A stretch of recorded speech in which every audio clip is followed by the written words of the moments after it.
Get ready for Tamil Senior, June 1982. Start. தலைவர் அவர்களே, இந்த இடத்தில் நடைபெறும் நிகழ்ச்சியில் 20 ஆண்டுகளுக்கும் பிறகு நான் பெரும் மகிழ்ச்சியுடன் கலந்து கொள்கிறேன். 20 ஆண்டுகளில் இந்த ஸ்தாபனம் எவ்வளவு வளர்ச்சியுற்று இருக்கிறது என்பதை காண்பதில் நான் மகிழ்ச்சி அடைகிறேன். ஆயிரக்கணக்கான குழந்தைகள் படித்து முன்னேறுவதற்கான வாய்ப்பு இங்கே ஏற்பட்டிருக்கிறது. இன்றைய தினத்தை நீங்கள் ஸ்தாபகர் தினமாக கொண்டாடி கொண்டிருக்கிறீர்கள். ஔவை இல்லம் என்ற இந்த ஸ்தாபனத்தை நிறுவிய அம்மையார் அவர்களை நான் சிறு வயதாக இருக்கும் பொழுதே சந்திக்கும் வாய்ப்பை பெற்றிருக்கிறேன். அம்மையார் அவர்கள் மகாத்மா காந்தியடிகள் கைது செய்யப்பட்ட பொழுது அதை எதிர்த்து தமது பதவியை ராஜினாமா செய்தார்கள். அது பெண்களிடையே புதிய எழுச்சியை ஏற்படுத்தியது.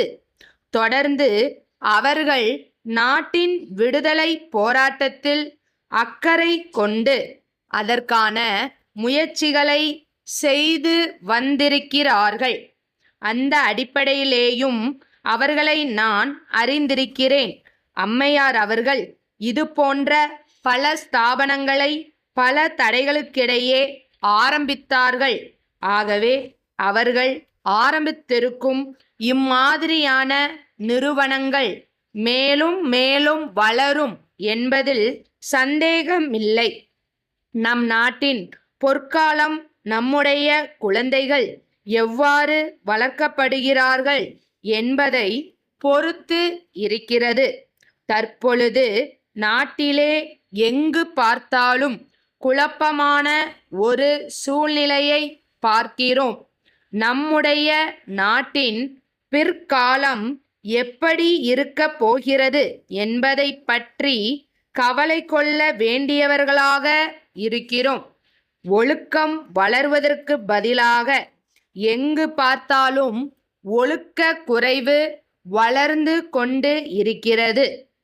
இந்த ஒழுக்க குறைவு மறைந்தாலொழிய சமுதாயம் முன்னேற முடியாது. நம்முடைய பள்ளிகள், கல்லூரிகள், சர்வ கலாசாலைகள் ஆகிய இவைகளெல்லாம் நடக்கும் முறைகளை பார்த்தால் மன கஷ்டம் ஏற்படுகிறது. இனிமேல் வரும் தலைமுறை இதைவிட மோசமாக போய்விடுமோ என்று அஞ்சும் சூழ்நிலை ஏற்பட்டிருக்கிறது. இதற்கு பல காரணங்கள் இருக்கின்றன. இன்றைக்கு நாட்டை காப்பாற்ற வேண்டியவர்களாக அரசியல்வாதிகள் இருக்கிறார்கள். அரசியல்வாதிகளிடத்தில் இருக்கும் குழப்பங்கள், குறைகள் எல்லாம் சமுதாயத்திலேயும் பிரதிபலிக்க ஆரம்பித்திருக்கின்றன. நானும் ஒரு அரசியல்வாதி என்ற முறையில் என்னுடைய வர்க்கத்தை பற்றி குறை சொல்லிக் கொண்டிருக்கிறேன். எனவே இது பற்றி யாரும் தவறான அபிப்பிராயத்தை கொள்ள மாட்டார்கள் என்று நம்புகிறேன். குறிப்பாக இன்றைக்கு கல்லூரிகளிலேயும் சில பள்ளிகளிலேயும் மாணவர்கள் மத்தியிலே தேர்தல்கள் நடக்கின்றன.